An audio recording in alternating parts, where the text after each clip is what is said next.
Hello नमस्कार दोस्तों, free digital study में आपका स्वागत है। आप पढ़ रहे हैं कक्षा 12वीं एनसीईआरटी गणित, जिसमें आप अध्याय 1 संबंध एवं फलन के अंतर्गत जो विविध प्रश्नावली के विविध उदाहरण दिए गए हैं, इनमें हम 41वां उदाहरण करेंगे। तो देखिए, कहा गया है यदि R1 और R2 समुच्चय A में तुल्यता संबंध है, मतलब जो R1 एक संबंध हो गया, R2 दूसरा संबंध हो गया, तो R1 और R2 क्या है? तुल्यता संबंध है। मतलब R1 समतुल्य होगा, सममित होगा, संक्रामक होगा। उसी प्रकार से R2 भी समतुल्य, सममित, संक्रामक तीनों होगा। अब हमें सिद्ध करना है R1 सर्वनिष्ठ या इंटरसेक्शन R2 जो है यह भी एक तुल्यता संबंध होगा। मतलब R1 जो इंटरसेक्शन R2 है समतुल्य, सममित, संक्रामक तीनों होगा, तभी आप कह पाएंगे कि यह भी एक तुल्यता संबंध है। तो सबसे पहले आप एक बेसिक सी चीज समझ लें। यदि मान के चलें, ध्यान देना, यदि R1 कोई समुच्चय रहे आपके पास, जिसमें मान के चलिए 1, 2, 3 अवयव हैं, और R2 एक दूसरा समुच्चय रहे जिसमें समझ लीजिए यहाँ पे के 2, 4, 5 इस प्रकार से अवयव हैं। यदि आप R1 इंटरसेक्शन R2 ज्ञात करते हैं, तो R1 इंटरसेक्शन R2 का मतलब होगा जो दोनों में हो। तो दोनों में क्या है? यहाँ पे 2 है, तो इंटरसेक्शन कहलाता क्या है? जो दोनों में हो, R1 में हो और R2 में। तो ये कहने का अर्थ है यदि कोई अवयव ऐसा है जो R1 में है और R2 में है, तो वह अवयव उनके इंटरसेक्शन में भी रहेगा। बिल्कुल इसी नियम के द्वारा हम इस सवाल को करेंगे। तो सबसे पहले हम समझ लेते हैं समतुल्य यदि कोई संबंध है तो प्रत्येक डबलिंग जो है R के अंतर्गत होती है, तभी वो संबंध समतुल्य होता है। सममित है यदि संबंध, तो इसका अर्थ क्या है कि यदि आप कोई अवयव ए बी R के अंतर्गत लेते हैं तो उसका अपोजिट भी R के अंतर्गत होगा, तभी आप कह सकते हैं कि जो संबंध है वो सममित है। संक्रामक के लिए शर्त क्या है? यदि दो अवयव ए बी और बी सी R के अंतर्गत हैं तो उनका रिजल्ट ए सी भी R के अंतर्गत आना चाहिए, तभी आप कह सकते हैं कि जो संबंध है वो संक्रामक है। और यदि तीनों सिद्ध हो जाता है तो आप कह सकते हैं जो संबंध है तुल्यता संबंध है। तो देखिए, जब हमें R1 इंटरसेक्शन R2 सिद्ध करके बताना है कि एक तुल्यता संबंध है, तो इसे जो है पहले हम समतुल्य सिद्ध करेंगे, फिर इसे सममित सिद्ध करेंगे, फिर इसे संक्रामक सिद्ध करेंगे। तो देखिए, सबसे पहले लिखा हमने हल दिया है। R1 और R2 दो ऐसे संबंध हैं जो क्या है? तुल्यता संबंध है। और यदि R1 और R2 तुल्यता संबंध है तो हमने बताया R1 और R2 जो होंगे समतुल्य, सममित और संक्रामक होंगे। तो देखिए, हमने लिखा जो R1 और R2 संबंध होगा जी क्या होंगे? समतुल्य, सममित और संक्रामक होंगे। अब देखिए, हमें जो सिद्ध करना है, इसे तुल्यता संबंध सिद्ध करना है, तो पहले तो हम इसे समतुल्य सिद्ध करेंगे। तो देखिए, समतुल्य पहले हम इसे कैसे करते हैं? तो यहाँ पे ध्यान देना, हमें सिद्ध करना है कि R1 इंटरसेक्शन R2 जो है एक तुल्यता संबंध है। मतलब हमें समतुल्य पहले लाना होगा, फिर सममित, फिर संक्रामक। तो पहले हम समतुल्य कैसे सिद्ध करेंगे? तो देखिए, समतुल्य के लिए आपको बताना होगा कि जो डबलिंग है ए यह R1 इंटरसेक्शन R2 के अंतर्गत आती है। यह आपको दर्शाना होगा कि जो डबलिंग है, प्रत्येक डबलिंग इसके अंतर्गत आती है, तभी जो है हमारा संबंध समतुल्य होगा। तो यह चीज आप कैसे दर्शाएंगे? तो हम दर्शाएंगे कि R1 जो है समतुल्य है। जब R1 समतुल्य है मतलब ए जो समान टाइप के अवयव हैं वो R1 में रहेंगे। R2 भी समतुल्य है, तो R2 की भी जो डबलिंग होगी वह भी R2 के अंतर्गत होंगी। अब देखिए, यदि कोई अवयव R1 में है और कोई अवयव R2 में है, तो वह अवयव जो है उनके इंटरसेक्शन में भी रहेगा। तो सिद्ध हो जाएगा कि ए और ए जो है R1 इंटरसेक्शन R2 में होगा। तो देखिए, आप क्या लिखेंगे? चूंकि R1 R2 समतुल्य हैं, इसका मतलब है अर्थात हम कहेंगे कि जो डबलिंग है R1 के अंतर्गत आती है, तथा जो डबलिंग है मतलब ए और ए जो है वह R2 के अंतर्गत भी आती है। जहां पे हम कह सकते हैं कि जो ए अवयव है यह जो समुच्चय ए के अंतर्गत लिया गया है। तो देखिए यहाँ पे जो प्रत्येक डबलिंग है वो R1 के अंतर्गत है और प्रत्येक डबलिंग R2 के अंतर्गत है। तो इस वजह से हम कह सकते हैं जब कोई अवयव R1 में भी है और R2 में भी है तो यह अवयव जो होगा उनके इंटरसेक्शन में भी रहेगा। तो हम कह सकते हैं अतः ए और ए जो अवयव होगा उनके इंटरसेक्शन में भी रहेगा, और जब इंटरसेक्शन में रहेगा तो हम कह सकते हैं यह एक समतुल्य संबंध है। तो देखिए हमने लिखा है अतः R1 इंटरसेक्शन R2 क्या है, समतुल्य है। अब देखिए सममित की हमें बात करनी होगी, तो सममित भी हमें R1 इंटरसेक्शन R2 को सममित सिद्ध करना होगा। तो सममित कैसे सिद्ध करेंगे, यदि कोई अवयव ए बी इसके अंतर्गत लिया जाता है तो बी ए बी सी के अंतर्गत होगा, ऐसा हमें दर्शाना होता है। यहाँ पे भी बिल्कुल जैसा हमने अभी समतुल्य किया है वैसा ही करेंगे। हम लिखेंगे चूंकि R1 तथा R2 क्या हैं, सममित हैं, क्योंकि जब यहाँ पे तुल्यता संबंध थे R1 R2 तो समतुल्य भी होंगे सममित भी होंगे। तो यहाँ पे हम कह सकते हैं इसीलिए यदि कोई अवयव ए बी जो है हम R1 के अंतर्गत लेते हैं तो फिर उसका अपोजिट बी ए भी तो R के अंतर्गत होगा कि नहीं होगा। यदि कोई अवयव ए बी हमने R के अंतर्गत लिया है तो उसका अपोजिट भी R1 के अंतर्गत होगा, क्योंकि R1 क्या है, सममित है। तथा इसी प्रकार से यदि हम कोई अवयव ए बी R2 के अंतर्गत लेते हैं तो उसका अपोजिट बी ए होगा, यह भी R2 के अंतर्गत होगा। इसलिए हम कह सकते हैं कि यदि कोई अवयव हमने ए बी लिया है जो इनके इंटरसेक्शन से लिया है, ध्यान देना इंटरसेक्शन से लिया है, तो बी ए भी जो है इंटरसेक्शन में ही आएगा। क्यों आएगा, क्योंकि बी ए R1 में भी है, बी ए R2 में भी है, और यदि कोई अवयव R1 में है R2 में है तो वह उनके इंटरसेक्शन में भी रहेगा। तो यही बात हमने लिखी है कि यदि कोई अवयव ए बी R1 में है तो उसका अपोजिट भी R1 में, यदि कोई अवयव R2 में है तो उसका अपोजिट भी R2 में।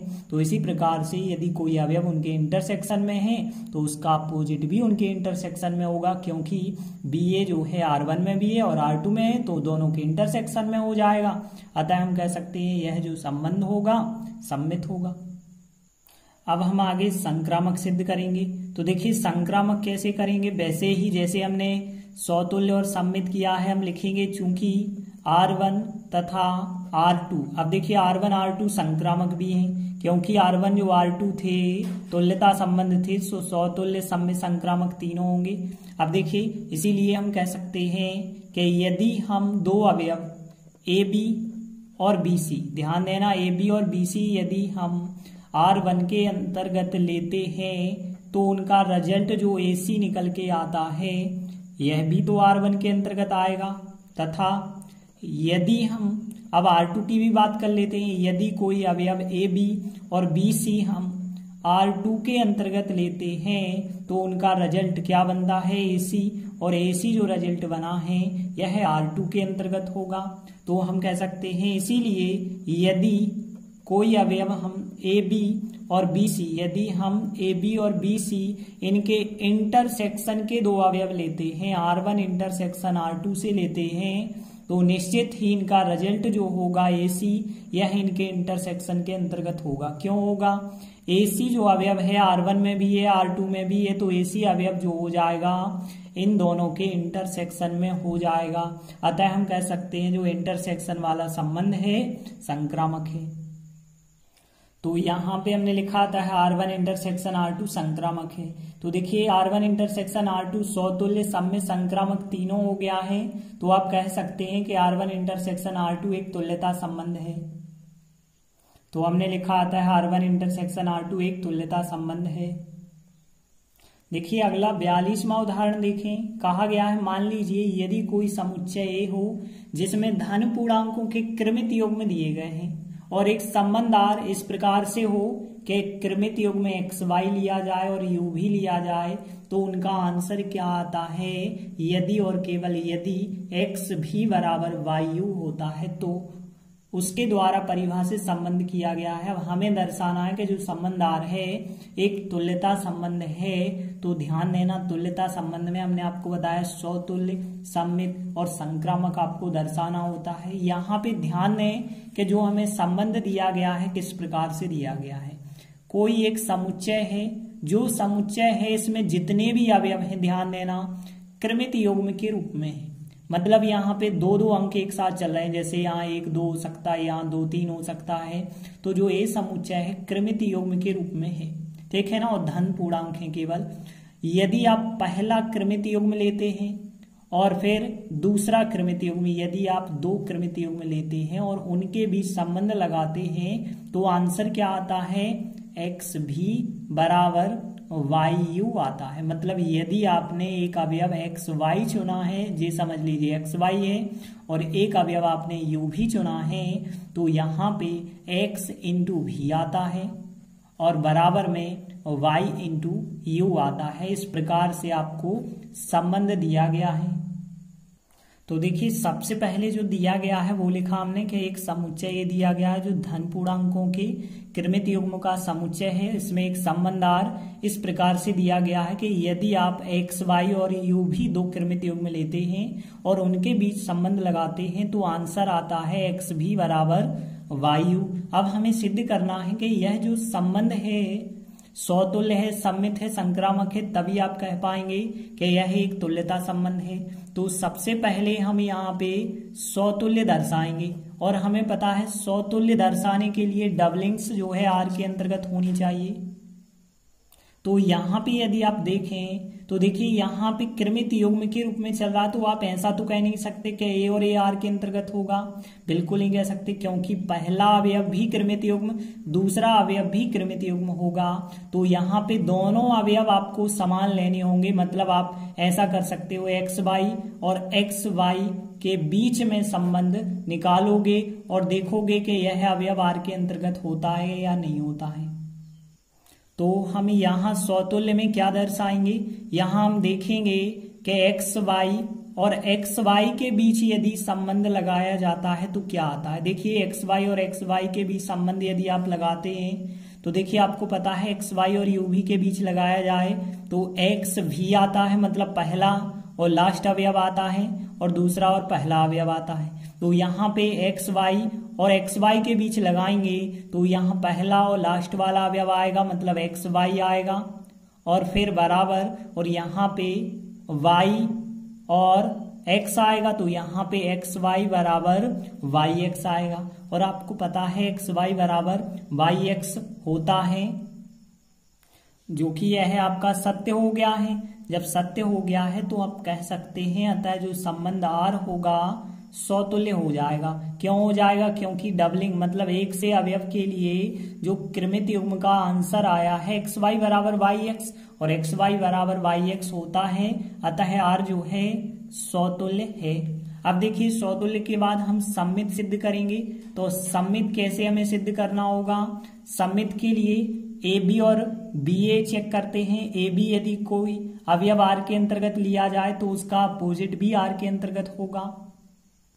तो देखिए यहाँ पे हम लिखेंगे कि यदि हमने, अब ए बी तो आप ले नहीं सकते, मतलब यदि हमने लिया एक्स वाई और यू भी, 2 अवयव हमने आर के अंतर्गत लिए हैं, आर के अंतर्गत लिए हैं, तो इसका मतलब क्या है, एक्स भी का मान जो है बराबर होता है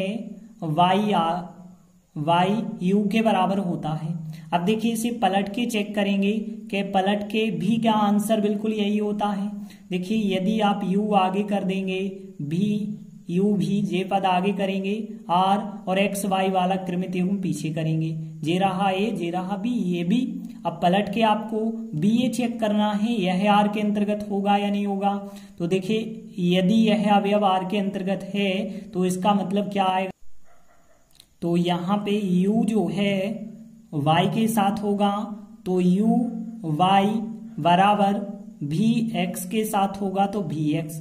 तो देखिए यहाँ पे था एक्स भी बराबर वाई यू था। अब देखिए वाई यू पलट के यू वाई बन गया, आखिर बात तो वही है, एक्स बी को वी एक्स कहें। तो देखिए यहाँ पे यह और यह एक सा ही है, चाहे हम यहाँ पे वाई यू कह दें या यू वाई कहें एक ही बात है, एक्स बी कहें या वी एक्स कहें, यह तो आपस में बराबर आ रहे हैं, तो हम कह सकते हैं अतः जो संबंध आर है सममित भी है। तो यहाँ पे सममित सिद्ध हो गया। सममित क्यों हो गया? क्योंकि ए बी अवयव आर के अंतर्गत लिया है, मतलब इसके बराबर यह है, तो बी ए भी आर के अंतर्गत हो गया, क्योंकि आखिर आई तो वही चीज।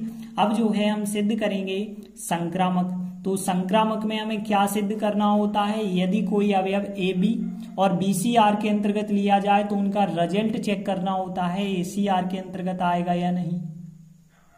तो संक्रामक में हम लिखेंगे, तो देखिए सबसे पहले हमने लिखा एक्स वाई और यू भी, मतलब यह हो गया, समझ लीजिए ए हो गया, जे हो गया बी। अब देखिए ए बी और बी सी लेना होता है, बी सी हम किसे कहेंगे?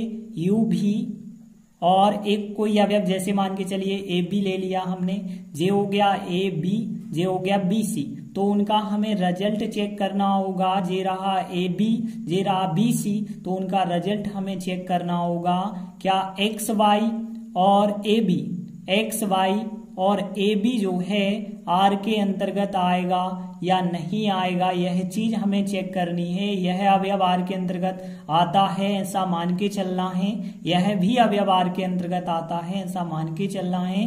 तो चेक करना है क्या यह अवयव भी आर के अंतर्गत आएगा। तो ध्यान देना, यदि यह अवयव आर के अंतर्गत आता है तो इसका मतलब क्या था?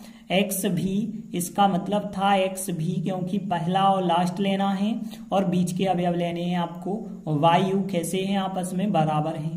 अब ध्यान देना, यहाँ पे यह अवयव यदि आर के अंतर्गत आपने लिया है, तो यहाँ पे आप ध्यान देना, यह अवयव यदि आर के अंतर्गत लिया है तो यू का बी से आप करेंगे तो यू बी आएगा, और भी का ए से करेंगे तो क्या आएगा? यहाँ पे भी ए आएगा।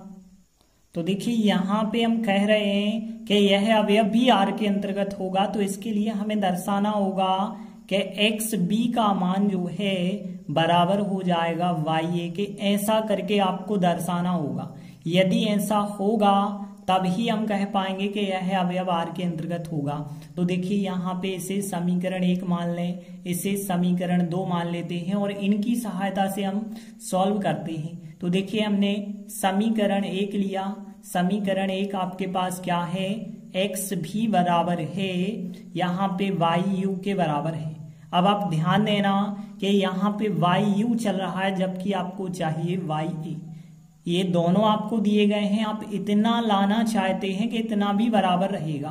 तो देखिए यहाँ पे पहली चीज तो यहाँ चाहिए आपको u के स्थान पे a चाहिए, तो यहाँ a चाहिए लेकिन u आपको हटाना है, तो यहाँ पे हमें u हटाना है और a लाना है। तो इस वजह से हम a बटे u से गुणा कर देते हैं यदि, तो ध्यान देना यदि आप a बटे यू से गुणा करते हैं तो क्या मिलता है? देखिए x भी लिखा, a बटे यू से यहाँ पे हमने गुणा किया है, y u लिखा, a बटे यू से हमने यहाँ पे गुणा किया है। तो देखिए ऐसा करने से होगा क्या आखिर?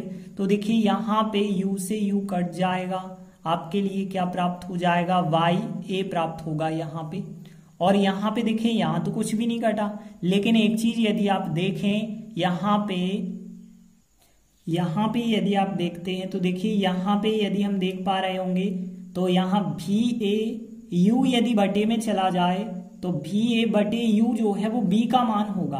तो यहाँ पे देखिए ध्यान देना, भी ए बटे यू, देखिए भी ए बटे यू किसका मान है? बी का मान है।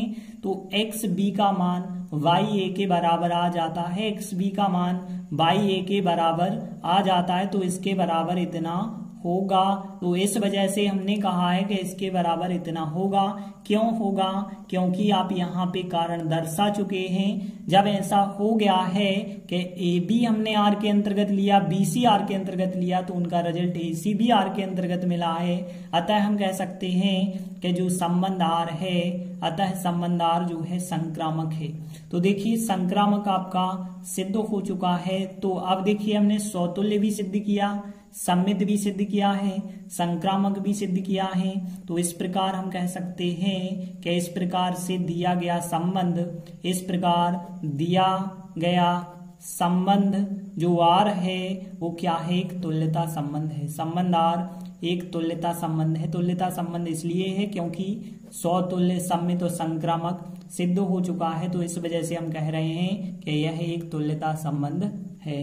तो इस प्रकार से हमने 2 महत्वपूर्ण उदाहरण कंप्लीट किए। आगे के वीडियो में आगे के उदाहरण करेंगे। तब तक के लिए धन्यवाद।